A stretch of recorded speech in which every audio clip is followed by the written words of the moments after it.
President Obama is set to address the nation to outline his strategy to defeat the militant group ISIS. It's an act some lawmakers say is long overdue.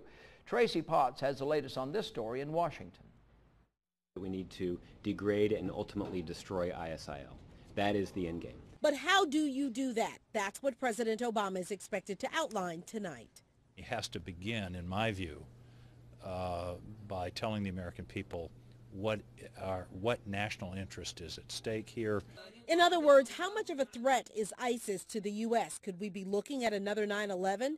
The White House says the president's strategy includes training and advising Iraq's military and getting support from other countries, especially in the Middle East. Secretary of State Kerry landed in Baghdad today to meet the country's new prime minister and others pushing for a more inclusive government.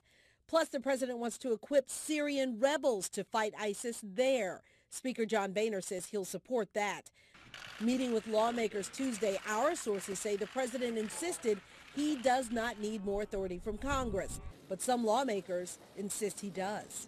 He really ought to be asking for our support, whether or not he may think he's authorized to do what he intends to do.